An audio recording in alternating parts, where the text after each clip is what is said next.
Hello everyone, you're watching Channel Game Reviews. Mirror's Edge Catalyst has some exciting and refined free-running mechanics, but the missions and modes that support the gameplay are content-thin and generic. Mirror's Edge Catalyst is that rare follow-up born from a cult hit, only made possible by the outcry of its franchise's devoted fans. The original game featured a bold art style, creative parkour mechanics, and a concept that showed promise, but was ultimately squandered by clunky combat. But, lucky for Mirror's Edge fans, Catalyst gets an opportunity to do right by the series. Unfortunately, although Mirror's Edge Catalyst is a complete reboot of the free-running franchise, it still features plenty of confusing design decisions. Like the original game, Catalyst nails the mechanics of free running and adds it to a playground-esque open world, but it still stumbles in some key areas. Yet again, the potential for a strong outing is there, but Mirror's Edge Catalyst can't fully deliver. The story in Mirror's Edge Catalyst once again centers on Faith Connors, a young courier or runner with exceptional reflexes, speed, and coordination. After a brief stint in jail, Faith returns to her runner family and works with them to tackle an evil corporation known as the Conglomerate.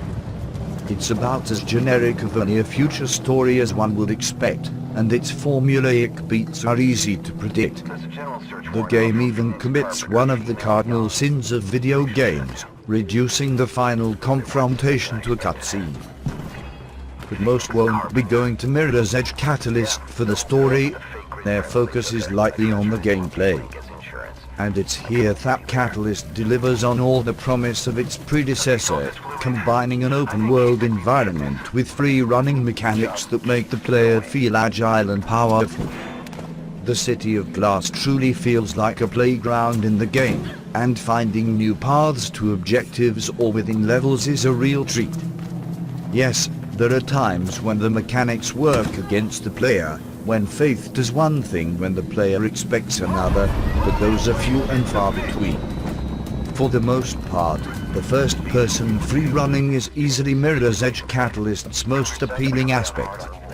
However, solid mechanics will only get a game so far. It's the wrapper that props up or weighs down the gameplay. And in the case of Mirror's Edge Catalyst, there are too many confusing design decisions packaged around the mechanics to make it an enjoyable experience throughout. In fact, certain choices, like a skill tree that comes with nearly half of its abilities unlocked at the beginning of the game, make one question many of the arbitrary choices throughout. There's so much filler in the game, collectibles upon collectibles, for example, that it's hard to see where the true focus is. Additionally, side missions in the game become a chore because of their time-based nature. Nearly every one of them revolves around getting from point A to point B in a certain amount of time, either to get a 3-star rating or to avoid failure.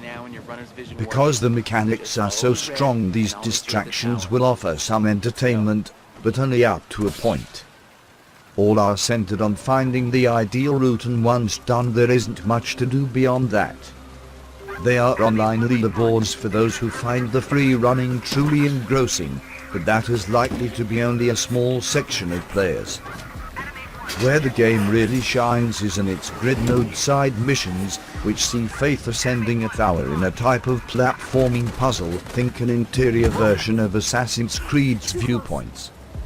In most cases these grid node missions have a quick path to success, but the game adds a second challenge by placing lasers around the cylinder. Hit those cylinders and the only thing that changes is that there are a few enemies at the end, but avoid them and feel truly accomplished.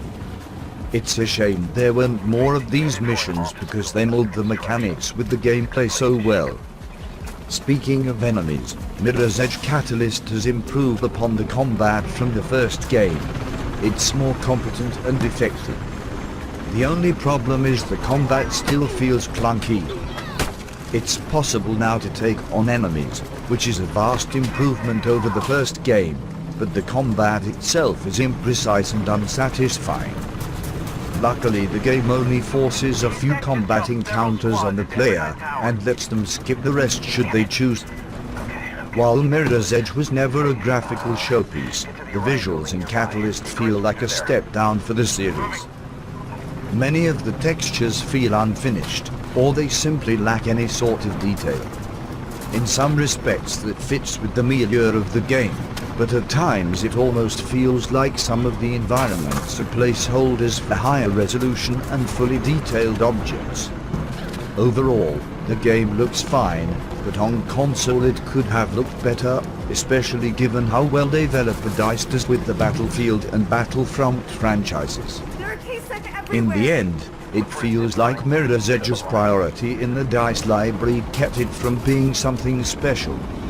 There is a fun sandbox to mess around in, solid mechanics, and time trials that can lead to nearly endless content. But those who simply wanted a focused single-player experience will find that Mirror's Edge Catalyst lacks in some important areas. Its content thin, feels undercooked, and the story is extremely generic. Admittedly, there is some fun to be had in all aspects of the game, but it's not as rewarding as passion projects like this should be. For a game that only exists because a die-hard group of fans demanded it, Mirror's Edge Catalyst should have been better. Unfortunately, it's a mediocre follow-up at best. Game Reviews channel is safer than you. Faith, are you at Orion yet? I'm here. It's a bit crowded with new guy and his ego. Knock it off, both of you. Look, we are out of options. The only way out is through the Everdyne Tower. With Kasich there, you're gonna have to fight them. Icarus, upload the combat mod to Faith's Beamlink. Alright, done. Good. Faith, use the mod to freshen up your fighting skills before you go on. I was hoping it wouldn't come to this, but looks like we don't have any choice. Don't worry, Noah. I can do it. I know you can. but those who simply wanted a focused single-player experience will find that Mirror's Edge Catalyst lacks in some important areas. Its content thin, feels undercooked, and the story is extremely generic. Admittedly, there is some fun to be had in all aspects of the game, but it's not as rewarding as passion projects like this should be. For a game that only exists because a die-hard group of fans demanded it, Mirror's Edge Catalyst should have been better.